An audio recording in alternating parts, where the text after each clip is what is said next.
मैंने 2 किटां मिलियां थोड़े प्रभाव के वास्ते, एक मेरी चलती भी, एक मैं सोल्व कर ली है। थोड़ी बहुत मेहरबानी, शुक्रिया है जी। अल्लाह पाक थोड़ा भला करे जी, मेरी मदद करो। मेरा कमाने वाला कोई नहीं है जी, मैं किसी जगह से बैठा है जी, मेरी रोटी भी नहीं कोई देता है। गुआढ़ियां को रोटी मांग के खाना है जी, मेरी मदद की जाए, थोड़ी मेहरबानी जी। मैं थोड़ा भला करे जी, मेरा कोई कमाने वाला नहीं।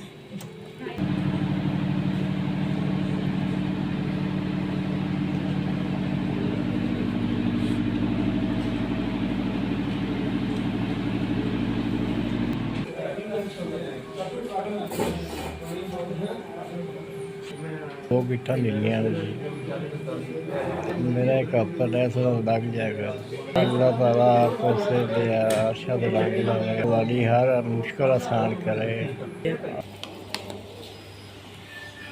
ਤੁਹਾਡੇ ਵੱਲੋਂ ਮੈਨੂੰ ਇੱਕ ਹਫ਼ਤੇ ਦੇ 3 ਕਿੱਟਾਂ ਮਿਲੀਆਂ ਜੀ ਡਾਇਲਸਿਸ ਵਾਸਤੇ। ਮੈਂ ਨਹੀਂ ਸਮਝਿਆ ਨੇ ਇਸ ਤੋਂ ਇਲਾਵਾ ਮੈਂ ਸਾਹ ਨਹੀਂ ਲੈ ਸਕਦਾ ਜੀ। ਤੁਸੀਂ ਇਹ ਸਮਝੋ ਜੋ ਮੇਰੇ ਹਫ਼ਤੇ ਵਾਸਤੇ ਜਾਨ ਨੂੰ ਅਜਰ ਦੇਵੇ। ਅੱਲਾਹ ਪਾਕ ਤੁਹਾਨੂੰ ਕਾਮਯਾਬ ਕਰੇ। ਅੱਲਾਹ ਪਾਕ ਤੁਹਾਡੇ ਕਾਰੋਬਾਰ 'ਚ ਬਰਕਤ ਪਾਵੇ। ਅੱਲਾਹ ਪਾਕ ਤੁਹਾਡੇ ਕਾਰੋਬਾਰ 'ਚ ਬਰਕਤ ਪਾਵੇ। ਅੱਲਾਹ ਤੁਹਾਨੂੰ ਚੋਖਾ ਰਿਜ਼ਕ ਦੇਵੇ। ਅੱਲਾਹ ਤੁਹਾਡੀ लात ही खैर करे। आपकी तरफ से हमें ये 3 डायलिसिस का सामान मिला। मेरा सेहत कार्ड बंद हो गया था, जिसकी वजह से मैं बहुत ज़्यादा का बहुत शुक्रिया। आपकी वजह से हमें ये डायलिसिस का बहुत शुक्रिया। आपकी तरफ से जो मुझे सामान मिला, मैं प्राइवेट डायलिसिस हो नहीं सकते थे मेरे और प्राइवेट डायलिसिस नहीं हो सकते थे मेरे, क्योंकि मेरे पास पैसे नहीं थे। मैं बहुत गरीब आदमी हूँ, मैं पैसों से डायलिसिस नहीं मेरे हो सकते।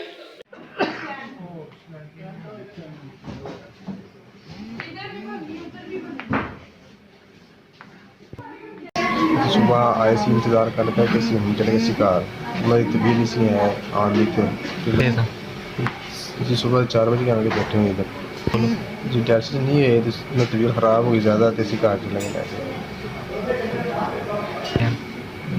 तबीयत नहीं सही थी, उन्होंने पता लगे सानू टीम आई, किटां आई ने, उम्मीद से आ गए किटां लैन वास्ते जी। मैं कोशिश की थी उन्होंने लिया वास्ते कि नाल आ जाते, पर उन्होंने तबीयत नहीं सही।